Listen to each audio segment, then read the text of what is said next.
And we're back. And in case you can't remember what we were talking about, just pick it up from a little bit and frame it up again.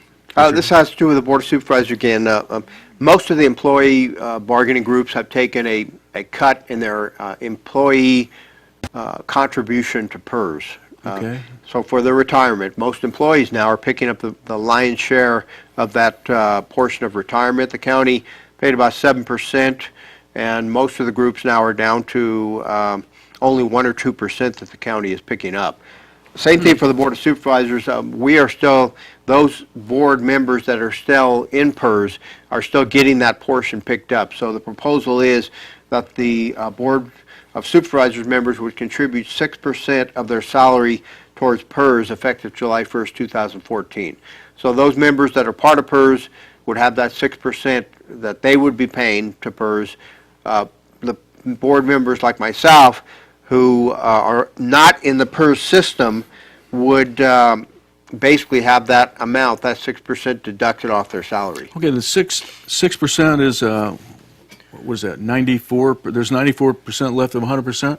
Is that 94% paid for by anyone, or is that just some sort of figure that?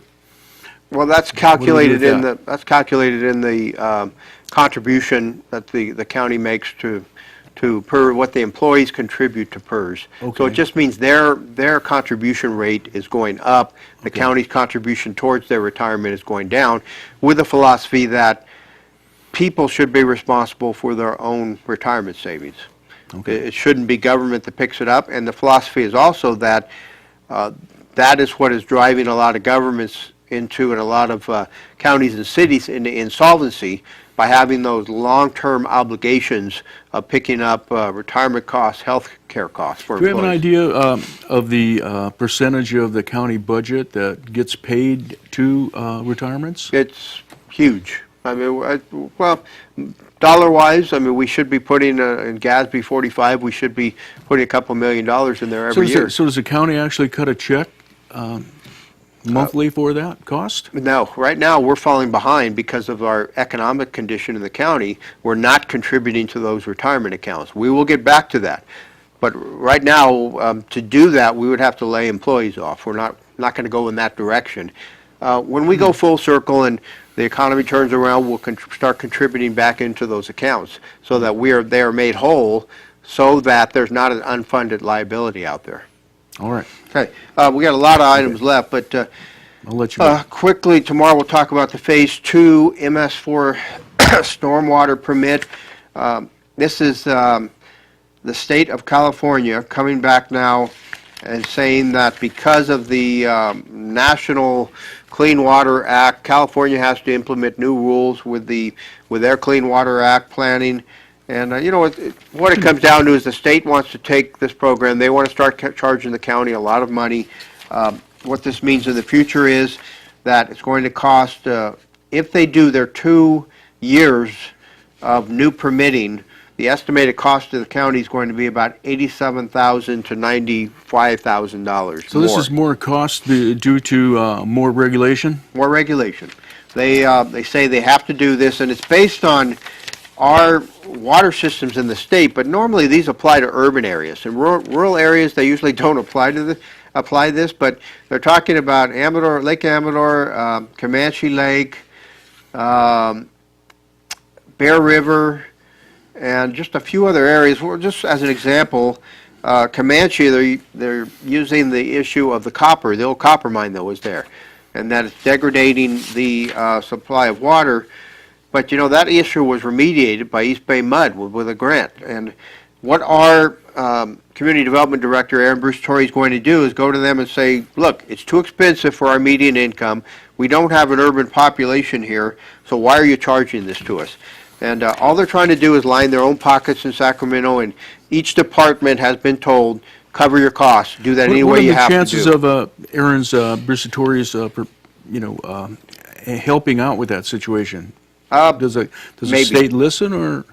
Sometimes. Okay. Right now, they haven't given the reason why they're even doing this to Amador County. One thing they said, the regional water board staff communicated to our staff directly that there's been past problems with the state stormwater enforcement group. Well, our staff said, show us the proof. So they've asked them for any correspondence, any violations from the regional board. If they can't come up with that documentation, then there should be no reason for them to implement a program like this in Amador County.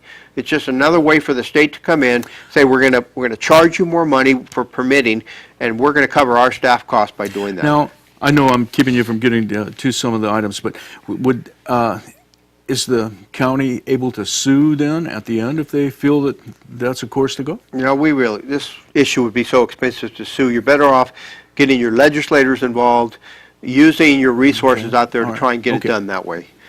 We have the county's sign ordinance that was for temporary permitting of other signage out there. This is coming back. I don't think there's been, I think Susan Grijalva told me, I don't think there's been any permits requested in the 2 years.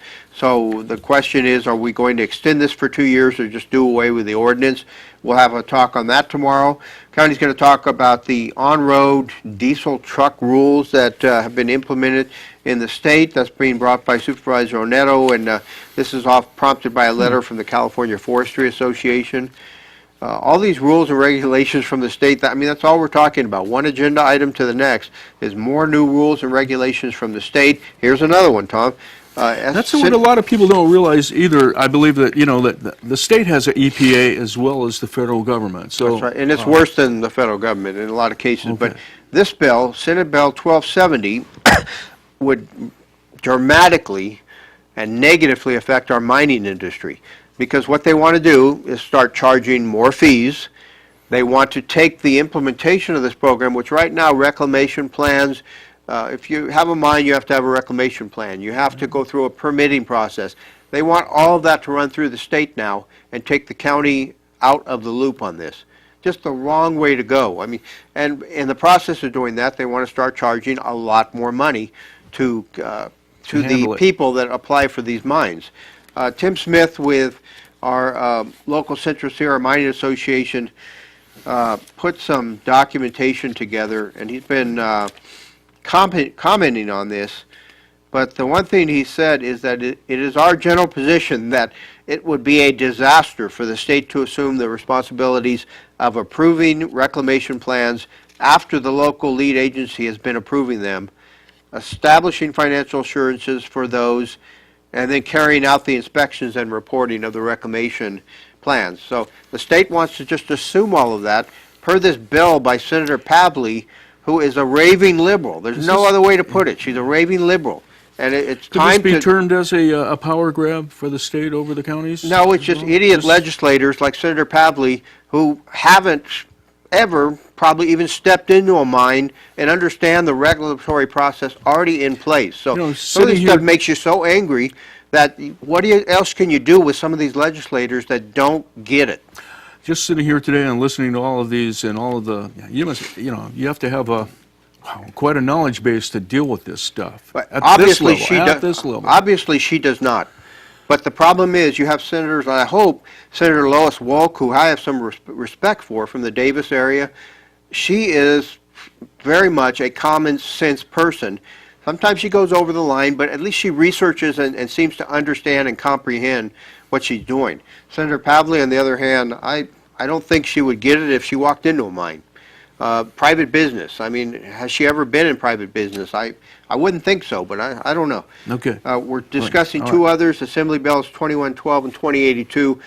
Both of these are sponsored by former Supervisor Brian Daly from Lassen County, now an Assemblyman Brian Daly, but these are trying to make the regulatory process for forest harvesting a little bit easier. One of these he co-sponsors with Senator Wes Chesbro, but Supervisor Daly, I know him very well, very common sense. He's a ground level up type person, very intelligent on the issues of both of these changes. He's working with Senator Chesbro across party lines. They're minor changes, but they're things that'll make it easier in the area of forestry practices. One has to do with timelines. One has to do with the general composition of the area that you're harvesting and what it looks like. So they're very common sense approaches to legislation. And thankfully for that, we have a couple people like Assemblyman Dally in the legislature. Okay, 1 minute to go. Take it away. It's Just all yours. Our last item is very simple. It's 2014 Community Development Block Grant applications. There are 3 of them that we're submitting. One is for the Pioneer water improvements. That's for the line improvements up in Pioneer area in general. Other is through ATCA. It's the Housing Stabilization Services Program. And then the River Times Public Utility District water planning process. The big one is the water agency, just slightly over $1.4 million. The housing stabilization, $374,000, and then the River Pines, $95,000. So those are good projects. It appears the water agency has their ducks in a row on going out and doing the analysis of their area to make sure that it meets the income requirements. All right, Richard, as always, Okay, pleasure Tom. to have you here. Thanks for watching TSPN's News. If you're interested, make it on down to the Board of Supervisors tomorrow. Thank you. You're watching Amador County's local television network, TSPN.